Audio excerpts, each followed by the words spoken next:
please go to google.com and type in Shopify 14-day free trial.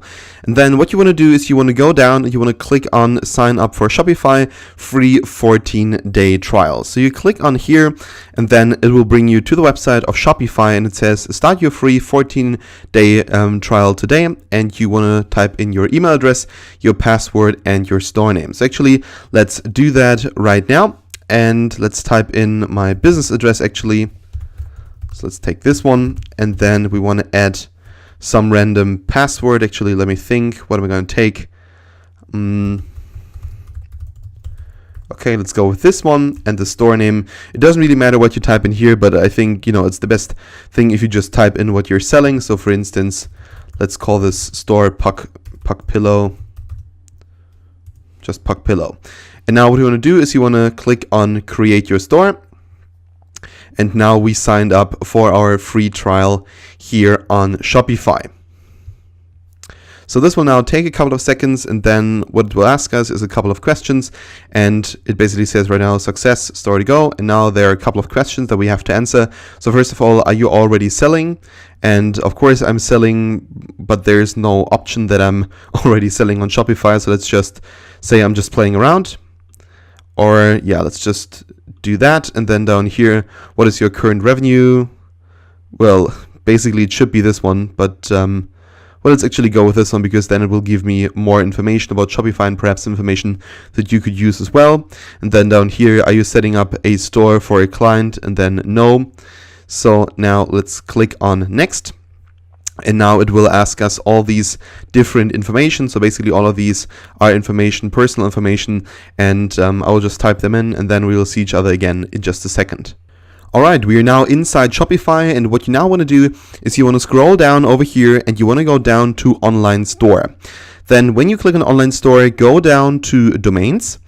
And then when you click on that, you want to, or basically, well, first of all, it says right here, buy or connect a domain, make your store memorable and easy to find with a custom domain. Now, we don't want to buy a domain right now because we already purchased one.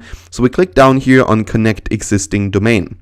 Now, before we do that, please check your mail account because probably GoDaddy sent you an email, and in that email they will ask you to verify your account on GoDaddy. If you don't do that, this connection will not work. So check out your email. It'll probably say somewhere, okay, there's a action required. Please verify your account on GoDaddy.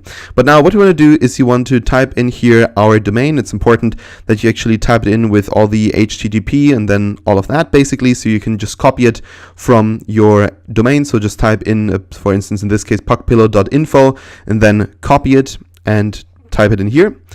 And now you want to click on next. And now what we're going to do is we're going to connect your GoDaddy account with your Shopify account. So connect your GoDaddy domain. To connect this domain to your store, you need to log into GoDaddy. Once logged in, your DNS settings will be modified and your domain will connect instantly. So we click down here on connect automatically. Let's actually, yeah, there we go. Now it should be working. Put your domain to work. Click connect to make puckpillow.info the domain for your Shopify website. So we click on connect and then we should be done. Right, success. Puckpillow.info is now your Shopify website domain. So we want to close this window right now, and we are back in Shopify. And now we want to click over here on change primary domain because our primary domain right now is puck-pillow.myshopify.com, and this is not what we want. We want to have just puckpillow.info as our domain name. So we click over here on change primary domain, and we want to change it to one of these over here. Now we have to think, okay, what people type in like most? I think most people actually type in, first of all, www and then .puckpillow.info. Most people are not as modern perhaps as many of us are and type in just puckpillow.info. Many people go with this. So actually let's go with this and let's click on save. And now what we did is we basically now connected that domain to our Shopify store, and now this is the official domain. So for instance, when we now open this domain, what you're going to see is just simply, of course, the Shopify interface, but this is now the domain that we have, and here very soon we will have our own Shopify store. All right, now in the next videos, I'm going to show you how to build your Shopify store, how to add products, and so much more. All right, thank you so much for watching, and we'll see each other in the next video.